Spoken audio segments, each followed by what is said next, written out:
Maraming salamat dahil po ang Diyos ay hindi nagbabago.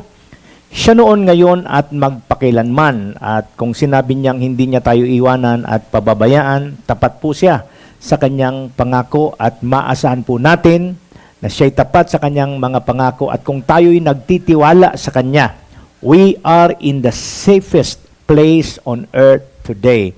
And mga kapatid, sa ganyang diwa po, gusto ko pong kayo ay manatili sapagkat if there is the most protected place on earth today, ito po'y walang iba kundi saan? Tayo po ay nasa gitna ng kalooban ng Diyos. At yung pananatili po natin sa kalooban ng Diyos ang siyang magbibigay sa atin ng katiyakan na anuman po ang gawin ng kaaway sa ating buhay, even this pandemic will not prevail over us. We will not only survive, but we will be able to pass through this crisis in life, hindi lang po sa ating buhay at sa ating bansa, kundi sa buong mundo victoriously. At dito po patutunayan ng Panginoon sa demonyo na sino mang mga anak niya na nasa ilalim ng kanyang proteksyon at immunity. Sabi ng Bible, even the gates of hell will not prevail against His church. You are the church of the Lord Jesus Christ. We are the church of the Lord Jesus Christ being built accurately hanggang sa tayo po ay patuloy na inaayos ng Panginoon. Let's continue to yield to His plan, yield to His purpose, yield to His will. At nakatitiyak po ako, mga kapatid, na tayo po ay patuloy na sasamahan ng ating Panginoon Diyos. Patuloy po tayo sa ating series of study entitled The Pattern for Building the Church Unusual. Okay? The Church Unusual, as I defined it for you before, this is the Church of Zion. Okay? The Church of Zion is the full stature of maturity of Christ in the church. Now, in building our church to become the Church Unusual, there are 10 pillars that we need to build our churches upon. These 10 pillars are called the 10 pillars of Zion. Nauna na pong tinalakay po natin yung naunang tatlo. Ano yon? The first pillar is that we must build our church on the word dimension. This is the foundation of a strong church. The foundation of the Church Unusual ay walang iba kundi yung now Word of God, the apostolic doctrine. Okay? It is the Word that builds and sustains what God is building. The second, we must build our church on the pillars of quality core. Immediately after Jesus Christ entered the ministry, the first thing He did is what? Choose the 12 disciples. At itong 12 na to, ito yung binild up ni Jesus because Jesus knew that He has only 3.5 years of ministry on earth. Therefore, somebody must continue the work. And this 12 becomes the quality core of Jesus Christ that continues His work. So in the same way, mga kapatid, it shows us a clear blueprint, a pattern by which we need to build our churches upon. We must also raise up what? Quality core to become our helpmate in building and leading the church to fulfill its mandate. The third pillar is we must build the church on empowered leadership and accurate followership. So this is very important. Ulitin ko, it is not hard, but it is impossible for every pastor to build the church unusual without raising empowered leadership, without raising accurate followership. Because the moment we are able, okay, to raise up empowered leadership and accurate followership, then we will enter now into the fourth dimension wherein the church will be built on spirit dimension. Ibig sabihin, the church will rise up to a spiritual dimension but it will never rise up to a higher spiritual dimension kung yung mga kasama ng pastor constantly fighting with him, in conflict with him. No. Importante na yung mga tao na katuwang ng pastor, leaders and workers must be one with him in spirit, in heart, in mind, in vision. Because in rising to the next higher level, which is building the church in the spirit dimension, we cannot afford to have different mindset. We cannot afford to have contention. We cannot afford to be disunited. Okay? It takes a higher degree of unity. It takes a higher degree of oneness in the spirit and of mind, so that we'll be able to enter the fourth pillar. The church must be built in spirit dimension. And this pillar is called the spirit of life. Now, kahapon tinalakay ko the church in relation to a place because iba-iba ho ang presentation ng Bible about the church. Makikita ho natin that when the church introduced to us in relation to a person, makikita ho natin that the church is what? It is called what? The bride of Christ. The church is what? It's called also the army of Christ. Marami pong mga description. But today, o kahapon, tinalakay ko po yung the church in relation to a place. When the church become the church unusual, in relation to a place, the church will what? It will become a place where stairway resting on earth with its top reaching to heaven. Ibig sabihin, magiging portal po ang church, okay? So that the natural will transcend into the supernatural, and the supernatural will also transcend or descend sa natural, okay? Ito pong mga katangiang to ay binasa ho natin o hango doon sa Genesis 28:10-9. There are 8 description. The first description for the church is that it will be a place with stairway resting on earth with its top reaching to heaven. Second, it is the place where angels are descending and ascending and descending. Number 3, it is a place where God can reveal Himself to man. Number 4, it is the place where God speaks to reveal His plan and purposes for men. Number 5, it is a place where the presence of God dwells. Number 6, it is an awesome place where God's people learn to fear the Lord. Number 7, it is the place where God established the gates of heaven. And number 8, this place is called the house of God. The only way for our churches to become the house of God is when God's dwell. Because the house of God is the dwelling place of God. The house of God is not a hotel for God. The house of God is not a transient place for God. It is the house of God, meaning it is His dwelling place. That is why when God said to Moses, "Build me a tabernacle because I want to dwell in the midst of my people," ang sabi niya, "Build it according to the pattern I will show you." Not all churches today are God's dwelling place, because so many churches, both big and small, they are not built according to the pattern. It is not the numbers that will determine if the church is built according to the pattern. What will determine that the church is built according to the pattern is when we see all these 8 characteristics as stated in Genesis chapter 28. Okay? 28 beginning verse 10-19. Now, ang pangako ko po sa inyo kahapon, I'm going to share with you the principles on how to build the church in spirit dimension. Now, ulitin ko ulit sinabi ko sa inyo mga kapatid kahapon. Okay? So many churches are built in the natural dimension. Because the church is a physical place with a physical pastor, with a physical congregation. Hindi maiwasan na we look at our church on the physical dimension. But what makes the church of the Lord Jesus Christ, is it a spiritual dimension. That the moment we build our church on the spiritual dimension of it, then Jesus said, even the gates of hell will not prevail against the church.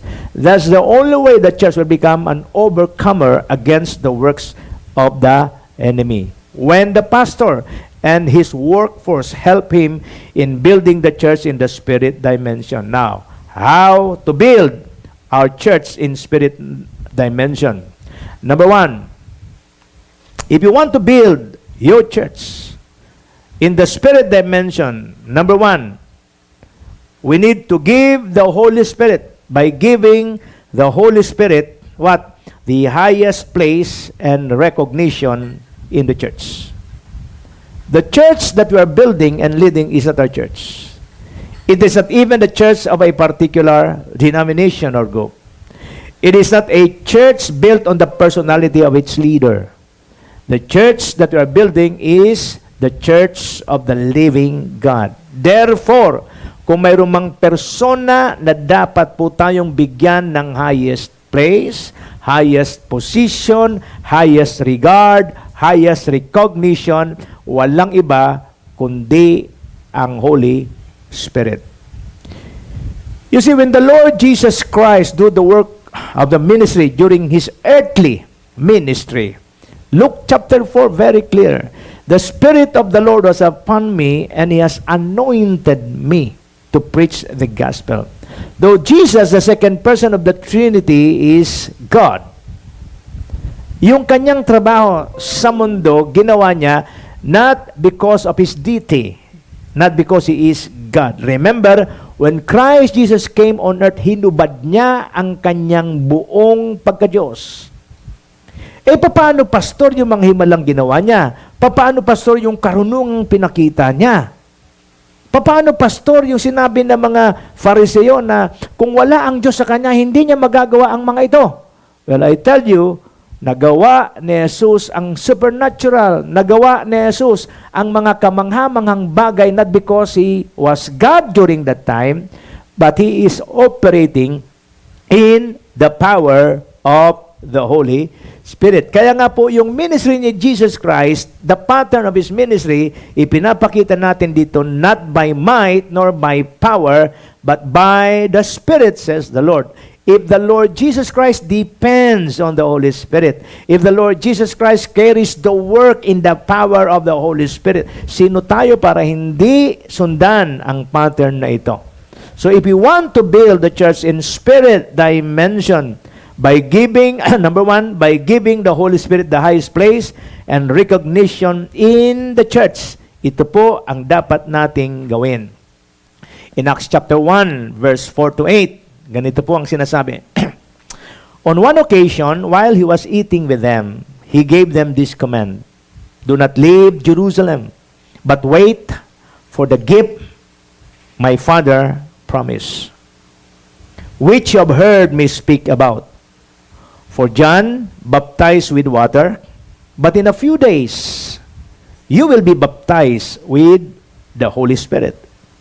So when they met together, they asked Him, Lord, are you at this time going to restore the kingdom to Israel? He said to them, it is not for you to know the times or dates the Father has set by His own authority, but you will receive power when the Holy Spirit comes on you. And you will be my witness in Jerusalem and in all Judea and Samaria and to the ends of the earth. Now, dito gusto ko ipakita sa inyo that God wants to perpetuate, God wants to continue the pattern that He showed them in building the church. Okay? And what is that pattern? By depending on the power of the Holy Spirit when we do the work of the ministry. When we build the church, we must do it depending on the Holy Spirit. Tulad ng binanggit ko po sa inyo kanina. Okay? One time, Jesus Christ teach in the synagogue. Okay? After teaching, ang sabi ng Bible, may binasa siyang scripture. Okay? The Spirit of the Lord was upon me, and He has anointed me to preach the gospel. After reading that particular scripture quoted in the book of Isaiah, ano sabi niya? Today, the scripture is fulfilled in your hearing. The Spirit of the Lord was upon me. Jesus Christ depended on the Holy Spirit. He trusted the Holy Spirit.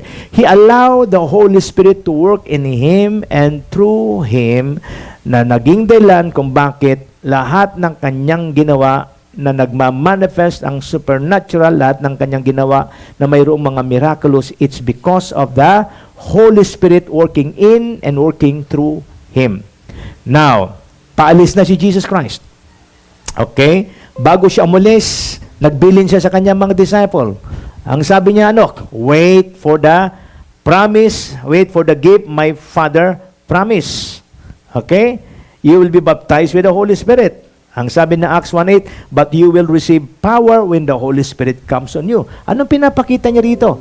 Kung ako tumanggap ng Espiritu Santo, kung ako ay nagdepende sa Holy Spirit, ngayon kayo ang iiwan ko. Gusto ko magtiwala rin kayo. Gusto ko magdepende rin kayo sa Espiritu. Gusto ko na kayo mag-offer sa Espiritu Santo. Kaya nga, wag muna kayo humayo, but you will receive the power of the Holy Spirit. Jesus Christ gave what? A recognition, the highest place and the highest recognition for the Holy Spirit in the church. You see, the Holy Spirit comes to lead and govern the church.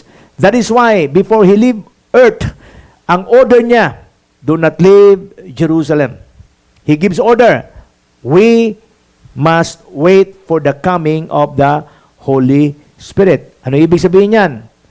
We must allow the Holy Spirit to work in us and through us if we want to see the church rising to the church unusual. You see, the pastor must be skillful in creating spiritual awareness. Okay? Uulitin ko.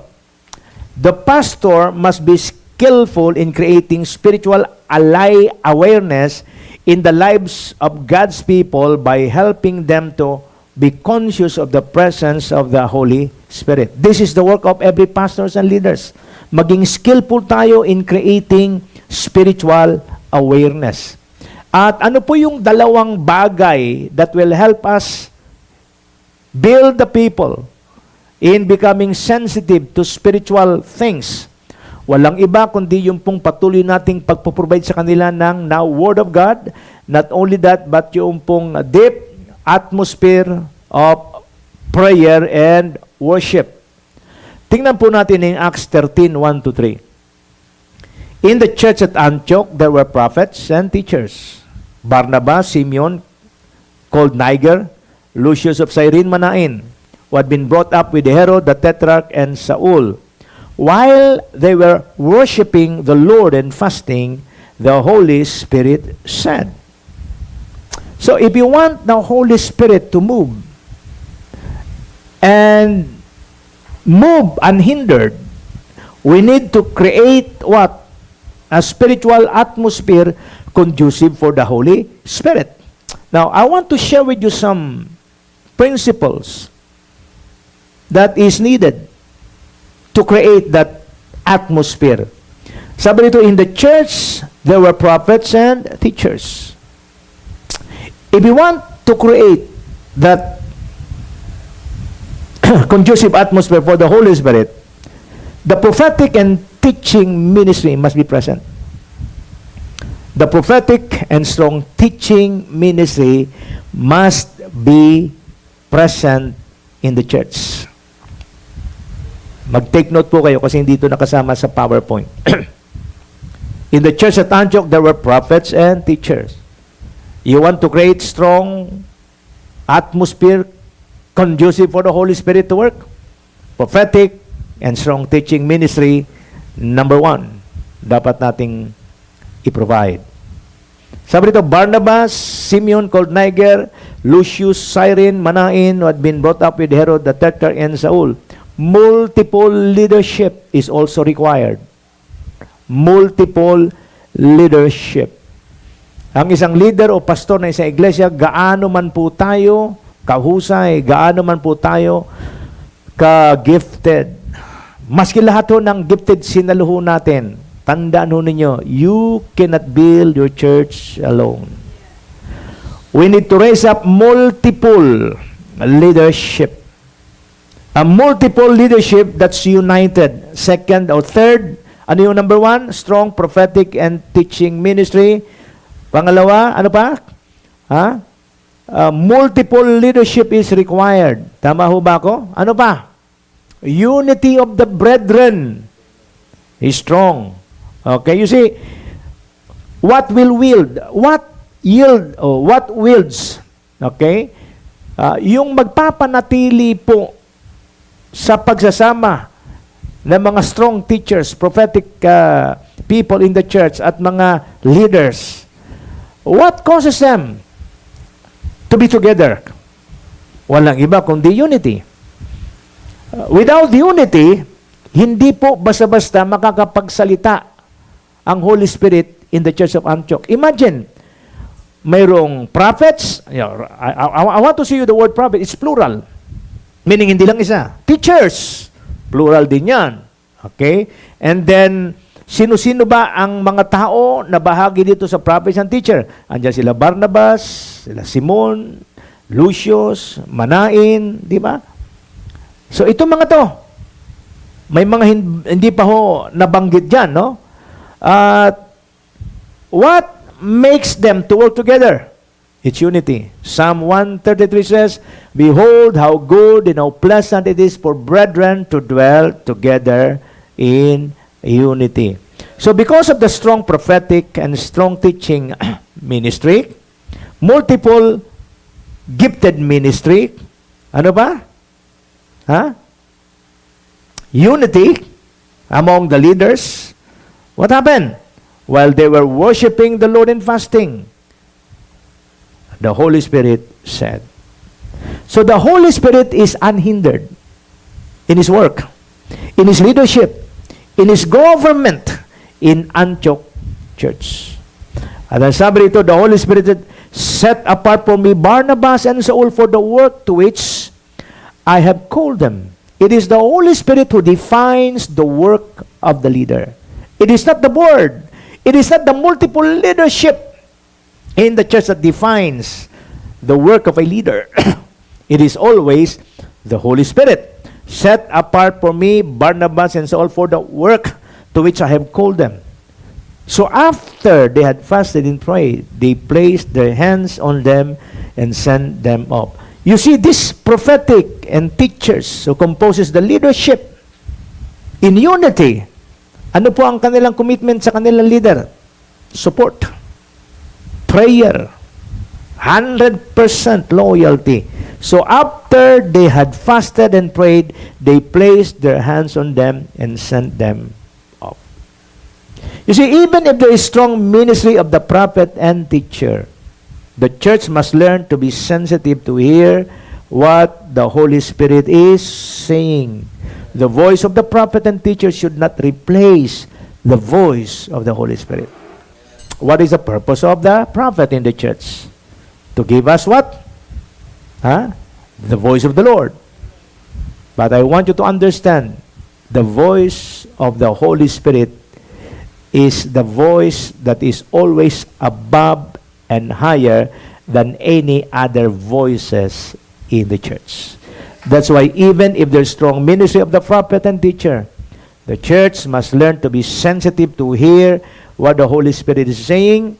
The voice of the prophet and teacher should not replace the voice of the Holy Spirit. Now, I want to tell you this kasi sa panahon ngayon, sa community of Christians, hanggang ngayon hindi pa rin naiwasan yung pong usapin about nangungusap pa ba ang Panginoon ngayon?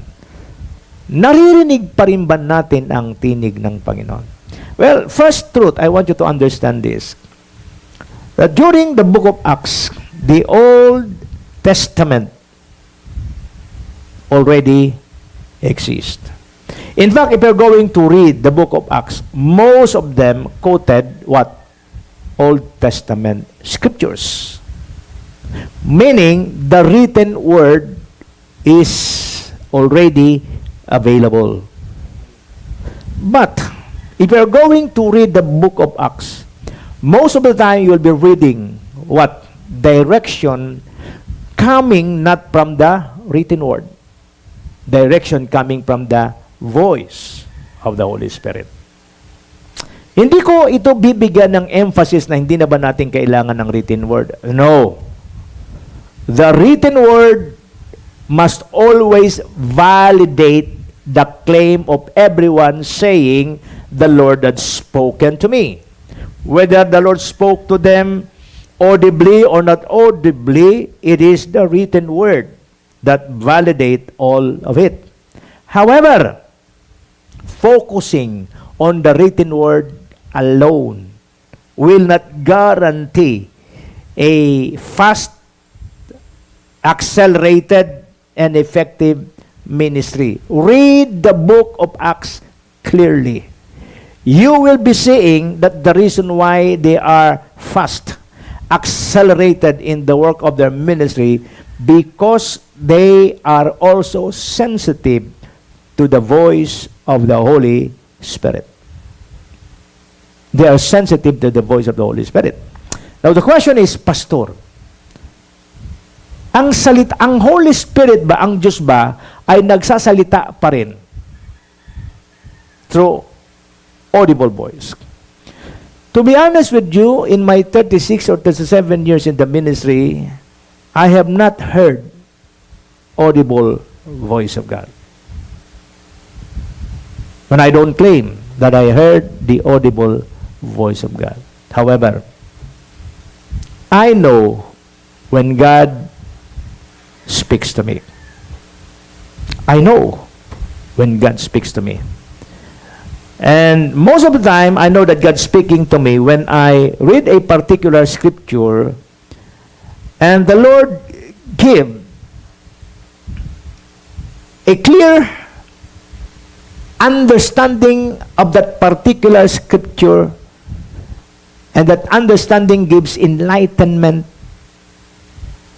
That understanding is a result of a revelation that gives enlightenment, that builds my faith. May mga pagkakataong hindi lang po Word of God. May mga pagkakataong I know that God spoke to me by giving me a impression. O kaya spiritual thoughts. Most of the time, spiritual thought. Most of the time, in my experience, the Lord spoke to me by giving me spiritual thoughts. Thoughts that lingers. And when the thought continues to linger, suddenly, Scripture arises. So when there is spiritual thought, and that spiritual thought lingers in my mind, in my spirit, the Holy Spirit is reminding me of Scriptures that validates those spiritual thoughts. So in this way, I know God is speaking to me. And isa pa nga, mga kapatid, kung ako Diyos, at gugustuhin ko mangusap sa iyo, in whatever form and manner, pag gusto kitang kausapin, huwag na nating pag-usapan kung audible voice ba, revelation ba, through the word. Huwag na nating pag-usapan. If I am God and I choose to speak to you, titiyakin ko sa iyo, mapapakinggan mo, maririnig mo. Mayroon pa akong kaibigang pastor. During that time, mayroon siyang hinihinging direction mula sa Panginoon. At ang direction na yon is answerable lang naman ng yes or no. So he's asking God, he's waiting for the answer. Isang araw sa kanyang pagbibiyahe, napatingin siya sa isang advertising billboard. At mayroon siya nakitang dalawang donut. Nung makita yung dalawang donut magkatabi, immediately, his spirit, parang there is a leap in his spirit. And yung dalawang donut na yon serve as what? An answer to his prayer. So the Lord spoke to him through that dalawang donut. The Lord says, yes. Oo. Dalawang donut. Oo. Okay? Ibig sabihin, yes. And his spirits live for joy. There was peace of God that passeth all understanding. There is tremendous peace in his spirit. So, when the Lord chooses to speak to you, you will surely hear. Huwag nating pag-usapan kung anuman ang manner. Kasi yung manner depende sa nakaranas. Tulad ng patutuo ko sa inyo, kadalasan po, I know the Lord speaks to me when there are spiritual thoughts that lingers in my mind and in my spirit. And while those thoughts are lingering, there were scriptures that is put into remembrance by the Holy Spirit, giving confirmation to that lingering spiritual thoughts. So that is how God speak to me. Now, about audible voice, I don't hear audible voice in my life. So, yan ang isang malaking problema natin nga. We, as natural, ang hirap maintindihan ng mga supernatural work of God kung ang gagamitin po nating pang-filter ay yung natural dimension po natin. So the ministry of the Holy Spirit is to what? To bring the church to her spiritual dimension. Ulitin ko ha? The church is very natural without the Holy Spirit.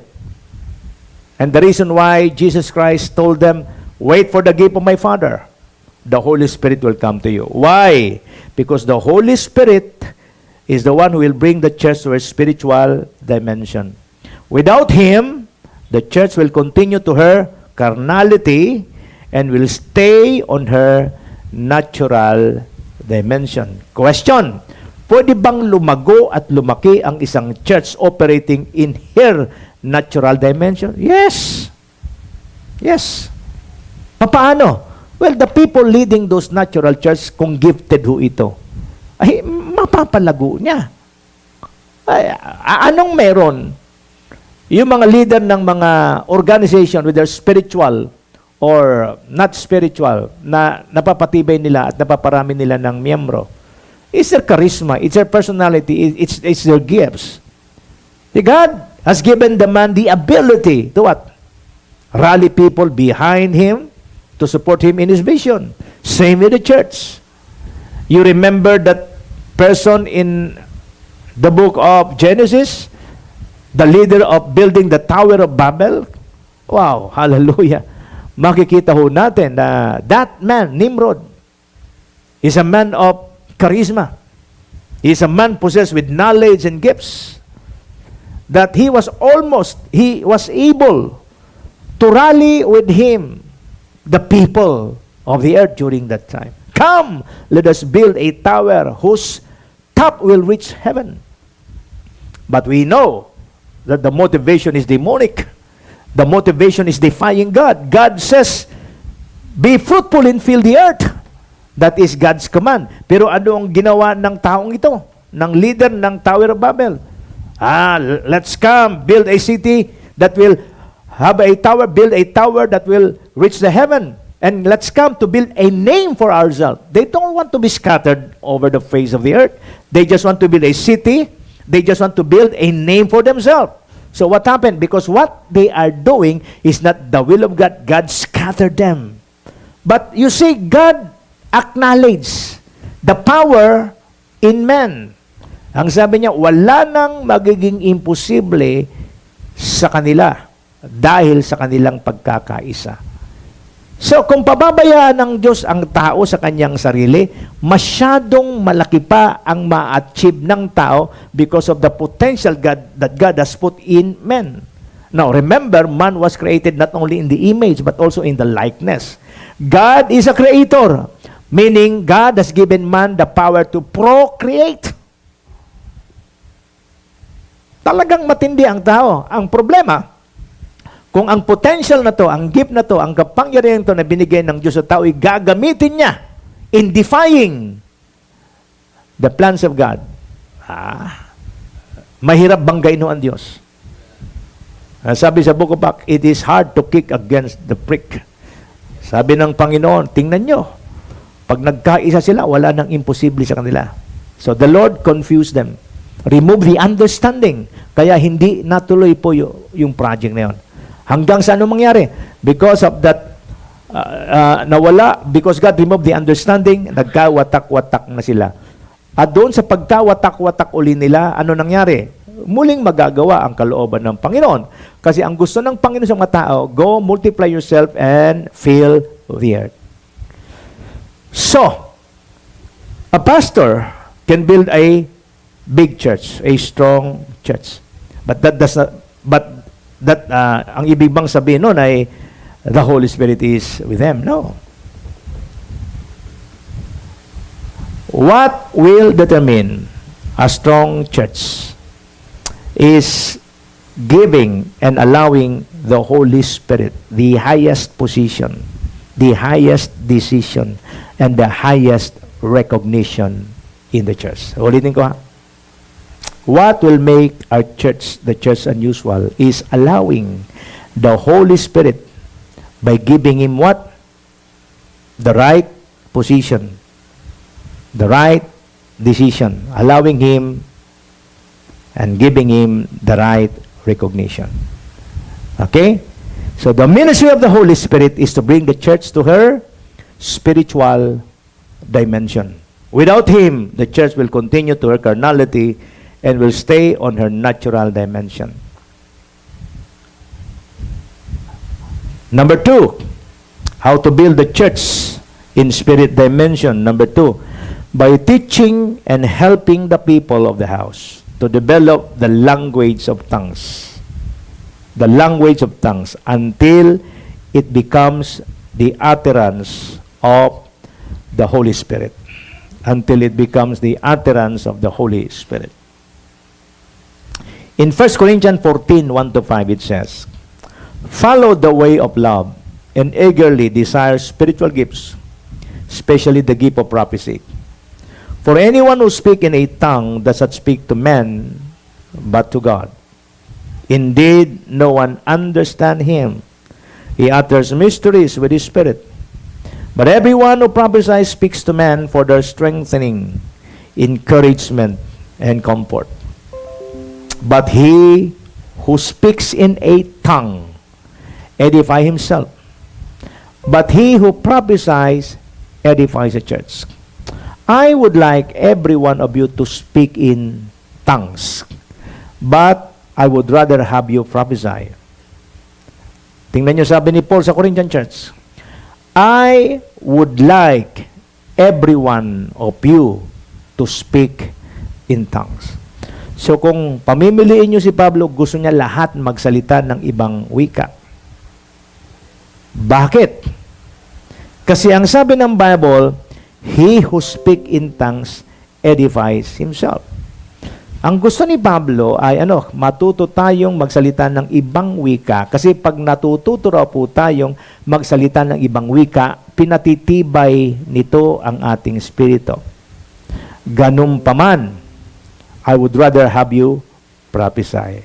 Pero mas gusto ko na kayo ay matutong magpahayag ng kalooban ng Diyos. Because if you will just speak in tongues, ikaw lang ang napapatibay.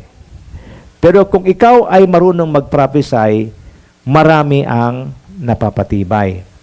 Ang problema lang, maraming tao ngayon na pag nagsalita ka ng ibang wika, sa demonyo yan. Okay? Andiyan ba kayo? At sabi nila, wala na yan. At yan po ang contention pa rin sa body of Christ. Mangilan-ngilan na lang yan. Now, maaring hindi na ho point of contention, but if this kind of thinking pattern ay nasa sayo, you don't develop that tongue, that language of the Spirit. Mga kapatid, maaring mapuno ka ng karunungan, pero kung mahina ang espiritu mo, madali ka pa rin bumigay. Sabi rito, I would like every one of you to speak in tongues, but I would rather have you prophesy. Why? Because he who prophesies is greater than the one who speaks in tongues. Unless he interprets so that the church may be edified. So dito sa talatang to, very clear, using the language of tongues edifies everyone who practice it. Siya po na gumagamit ng speaking in tongues, nagsasalita ng ibang wika, pinapatibay niya ang kanyang sarili. Jude 20 nakalagay, but you, beloved, build yourself up, founded on your most holy faith. Make progress, rise like an edifice higher and higher, praying in the Holy Spirit. Yan po ang sinasabi ng Jude 20 in the Amplified Version. But you, beloved, build yourself up, founded on your most holy faith. Make progress, like an edifice higher and higher, praying in the Holy Ghost. So when you pray in the Holy Ghost, meaning you are praying in tongues, you are building yourself. Okay? You are building your faith. You're building your faith, you're building your inner man, It gives progress. Your faith continues to rise up like an edifice higher than higher. Ano ba? Ang sabi po ng Message translation ng Jude 20, "But you, dear friends, carefully build yourself up in this most holy faith, praying in the Holy Spirit, staying right at the center of God's love, keeping your arms open and outstretched, ready for the mercy of our Master, Jesus Christ." This is the unending life, the real life. Carefully build yourself up in the most holy faith by praying in the Holy Ghost.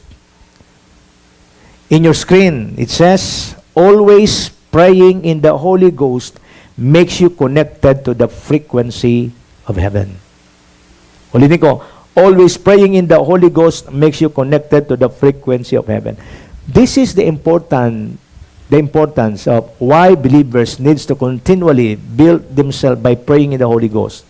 You are not only building yourself, but it is creating an atmosphere conducive for the Holy Spirit to move.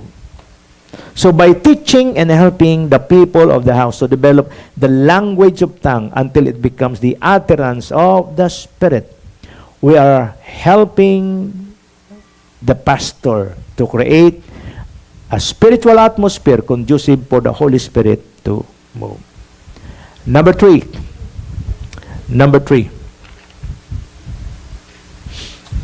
By imparting to the people the spiritual dimension that the pastors carry.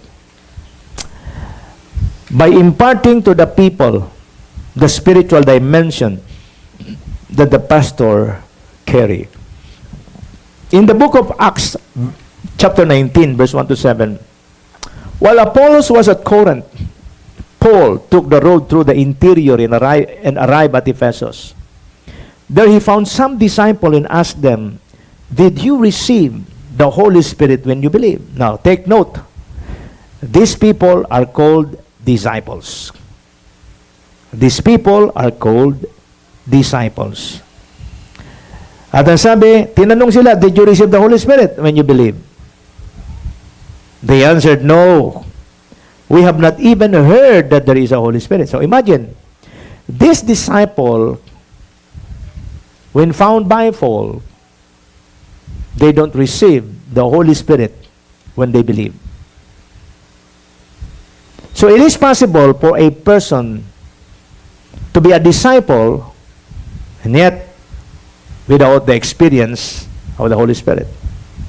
And this is the description the Bible gives to this disciple that Paul met in the interior of Ephesus.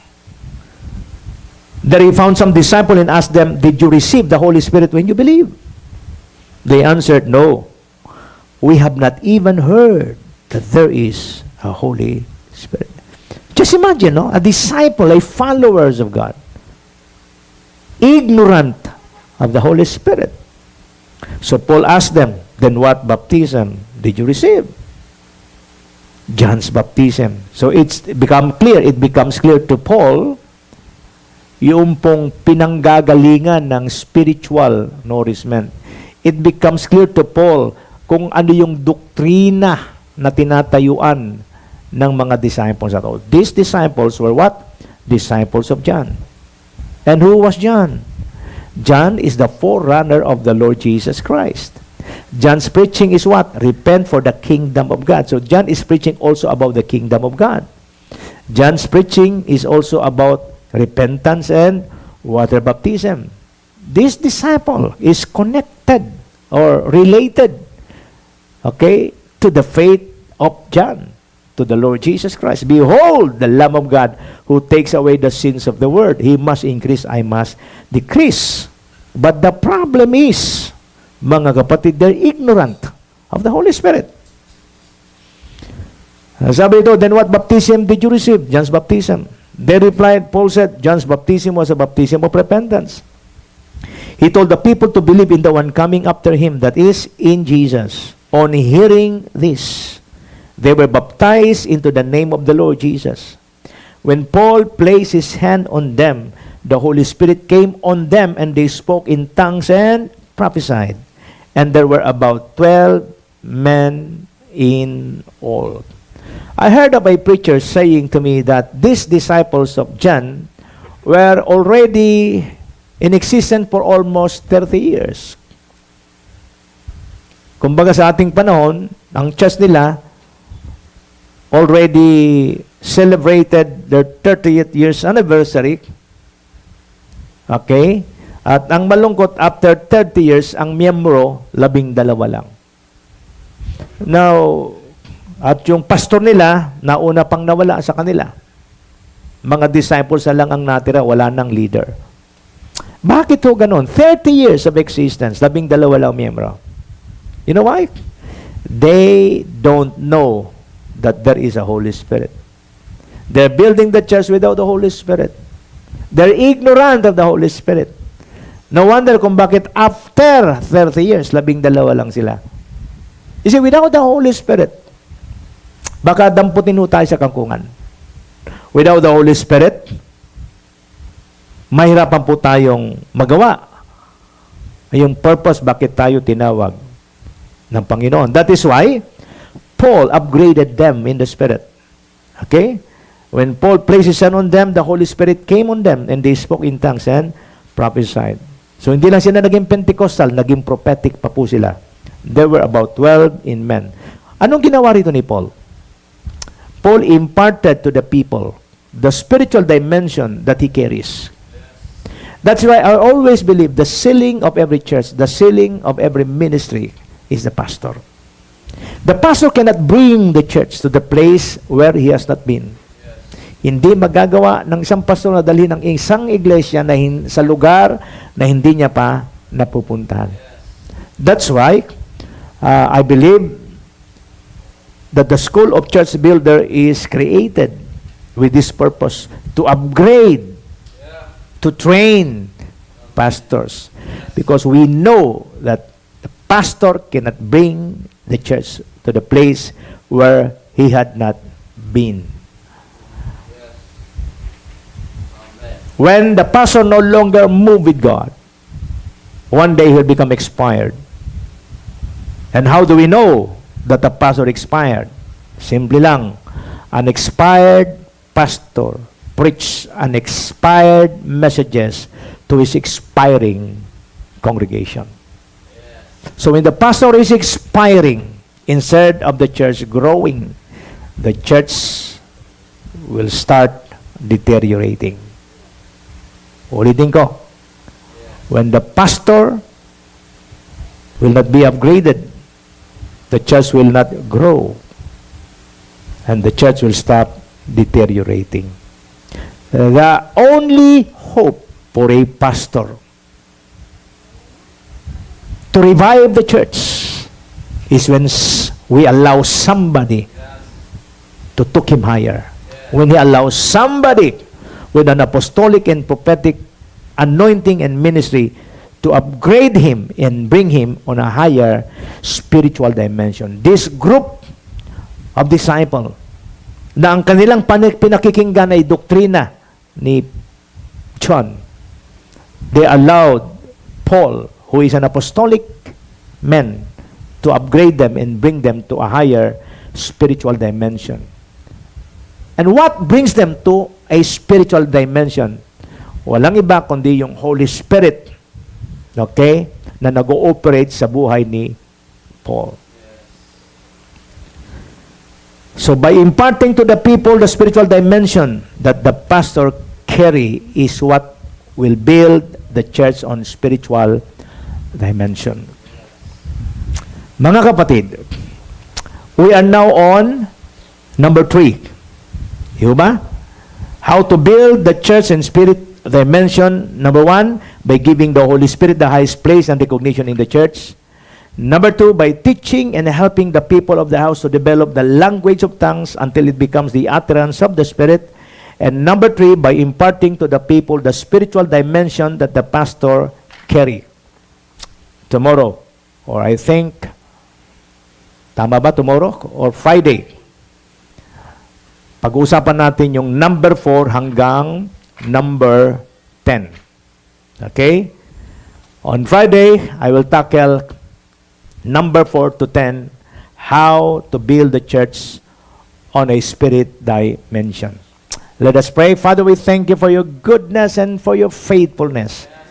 Lord, alam mo, Panginoon, na hindi na nawawala sa aking puso't deklarasyon ang kabutihan mo, ang katapatan mo. At yan, Panginoon, ay patuloy kong idideklara habang ako'y nabubuhay sa aking pananalangin, sa aking pananalita, dahil gusto ko na maranasan ng mga anak mo, lalong-lalo na yung mga connected po sa TCTL, the School of Church Builder. I want them also to know and experience your goodness and your faithfulness. And I pray as they continue to listen and partake of this revelation that keep pouring out to them, naniniwala po ako that they will enter into a dimension where the goodness and the faithfulness of God will abound in them. In Jesus' name, seal all these words and revelation that they have received. Let it grow, let it bear fruit, and let that fruit remains. In Jesus' name, amen. Were you blessed with the message today?